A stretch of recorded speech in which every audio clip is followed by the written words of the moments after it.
राधे कृष्ण दोस्तों। आज की कहानी का नाम है कदर। निम्मी, तुम अपने पापा से ऐसे कैसे बात कर सकती हो? विनीता जी ने अपनी बेटी को डांटते हुए कहा। निम्मी अभी भी अपने पापा रतन लाल जी पर चिल्ला रही थी। आपको तो बस अपने पैसों की पड़ी रहती है, ये नहीं कि बच्चों की क्या ज़रूरत है। मेरी सारी फ्रेंड्स लग्जरी लाइफ जी रही हैं और आप बस एक ही रट लगाए हैं कि शादी के लिए पैसा इकट्ठा करना है। विनीता जी ने कहा, बस करो निम्मी, तुम्हें बिल्कुल कदर नहीं है अपने पापा की। वो अकेले कितनी मेहनत करते हैं हम सब के लिए। देखो निम्मी, तुम्हारे सारे शौक तो हम पूरे नहीं कर सकते हैं, अपनी हैसियत भी देखनी चाहिए। तुम्हारे पापा की नौकरी से जो कुछ भी बचता है उसमें तुम्हें हर महीने पॉकेट मनी मिल जाती है। निम्मी तेज आवाज़ से बोलती है, पॉकेट मनी? वाह मम्मी वाह, उसे आप पॉकेट मनी कहती हो? हर महीने 1,000 रुपये? इतने तो मेरे एक दिन में खर्च हो जाते हैं। मुझे नहीं पता, मुझे इस महीने कम से कम 5,000 रुपये चाहिए। निम्मी ने लगभग तेज चिल्लाते हुए कहा। इधर रतनलाल जी बेचारे चुपचाप सिर झुकाए बैठे थे। 1 साल पहले ही बेटे की शादी की थी, पर वह भी शादी के तुरंत बाद ही अलग हो गया। इधर बेटी की शादी के लिए पैसे भी जोड़ रहे हैं। अब बेटी को भी पूरा ऐशो आराम चाहिए। 55 साल की उम्र में एक प्राइवेट नौकरी है, उसका भी कोई भरोसा नहीं है। न जाने आगे खर्च कैसे चलेगा। यही सब सोचकर उनकी आंखें नम हो चली थी। कभी कभी तो लगता है हार मान गए हैं जीवन से, अब अपनी जिम्मेदारी निभाते निभाते। फिर हिम्मत कर बोलते हैं, विनीता इसे 5,000 रुपये दे दो, इस महीने हम किसी तरह चला लेंगे। बेटी के तानों से परेशान रतनलाल जी ने विनीता की ओर देखकर कहा, आप इसकी आदत बिगाड़ रहे हो जी। कभी हमने अपने ऊपर 5,000 रुपये खर्च नहीं किए हैं। यह सुनकर निम्मी बोली, ओहो, इसका मतलब आपके पास पैसे हैं पर देना नहीं चाह रहे हो।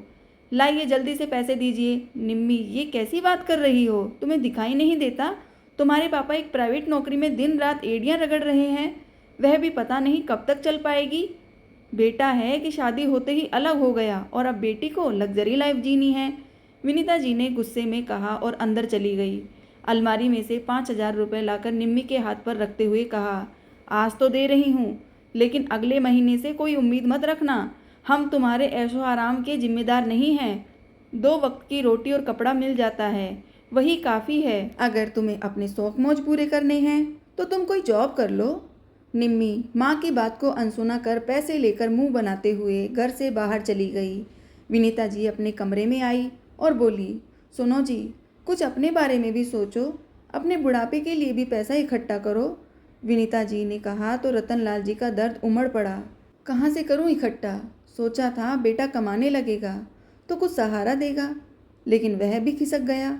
उसे पता था बहन की शादी करनी है और फिर पापा कभी भी घर बैठ जाएंगे। अपना घर संभालने से ज़्यादा उसने अपनी पत्नी के साथ ऐशो आराम की ज़िंदगी को ज़्यादा महत्व दिया। विनीता जी बोली, अब जो होना था हो गया। मैं चाहती हूँ इसके भी हाथ पीले कर दो, बाद में हम दोनों किसी तरह अपनी गुजर बसर कर लेंगे। रतनलाल जी उठे और अपने कमरे में जाकर पलंग पर लेट गए। रोजाना के यही झगड़े, इसी तरह समय बीतने लगा।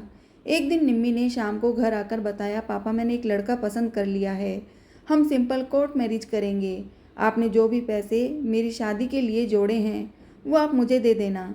लेकिन बेटा, जब शादी ही करनी है तो अच्छे से करते हैं, उनके परिवार से मिलकर बात कर लेते हैं, रतनलाल जी ने कहा तो निम्मी ने कहा, नहीं पापा, राजीव को यह सब पसंद नहीं है, उसने तो अपने घर पर बताया भी नहीं है। हम शादी के बाद अलग रहेंगे। कुछ दिन घर में बहस होती रही। हार कर रतनलाल जी और विनीता जी ने बेटी की एफडी तुड़वाकर पैसे दे दिए। कोर्ट मैरिज के लिए निम्मी सुबह निकली तो विनीता जी ने कहा, हम भी चलें क्या बेटा साथ? नहीं मम्मी, हम दोनों होंगे और गवाह के लिए 2 दोस्तों को बुला लिया है उन्होंने। शादी करके मैं उनको साथ लेकर आ जाऊंगी आपसे मिलाने। निम्मी ने बात को टालते हुए कहा। रतनलाल जी सारी बात सुनकर खामोश बैठे थे। उन्होंने बस इतना कहा, बेटी वो पैसों का क्या किया? अपने बैंक में डाल दिए क्या तुमने? निम्मी ने कहा, नहीं पापा, वो राजीव को दे दिए हैं, उन्हें बिजनेस शुरू करना है, साथ ही फ्लैट भी किराए पर लेना है।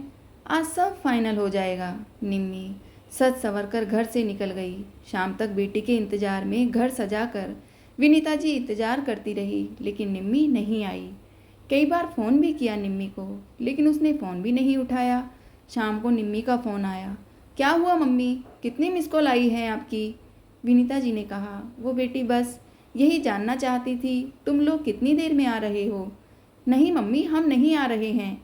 राजीव ने मना कर दिया है। उसने कहा जब मैंने अपने घर वालों को छोड़ दिया तो तुम भी छोड़ दो। वैसे भी आपके पास अब बचा ही क्या है देने को। मेरे पैसे मैंने ले लिए, अब आप मुझे भूल ही जाओ। निम्मी का जवाब सुनकर विनीता जी का दिल धक से बैठ गया।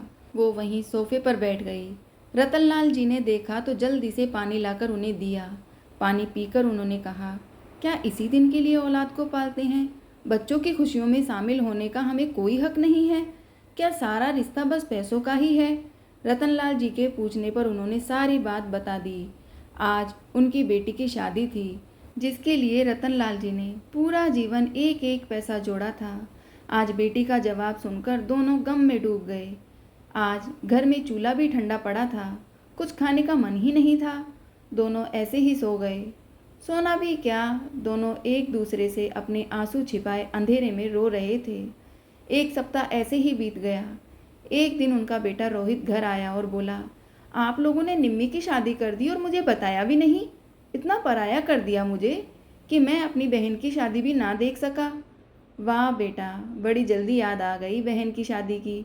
वैसे भी हम ही शादी में शामिल नहीं हुए तो तुझे क्या बताते। विनीता जी ने सारी बात रोहित को बता दी।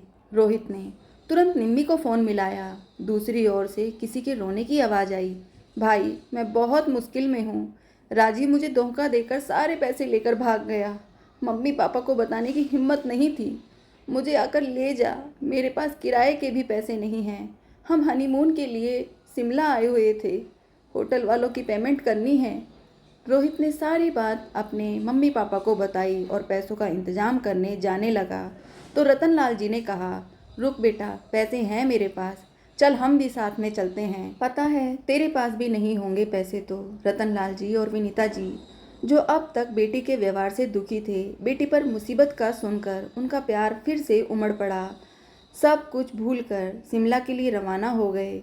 बेटी से मिले निम्मी अपने माता पिता और भाई को देखकर रोने लगी और बोली, मुझे माफ़ कर दीजिए मम्मी पापा, मैंने आप लोगों की कभी कदर नहीं की।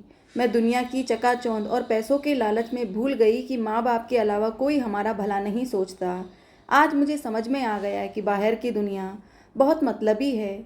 यह सुन विनीता जी ने उसे गले से लगा लिया और बोला, बेटा कोई बात नहीं, अभी हम जिंदा हैं ना, सब ठीक हो जाएगा, तू चिंता मत कर और अब घर चल। धन्यवाद दोस्तों। आपको आज की कहानी कैसी लगी कमेंट में ज़रूर बताएं। जय श्री राधे कृष्ण दोस्तों।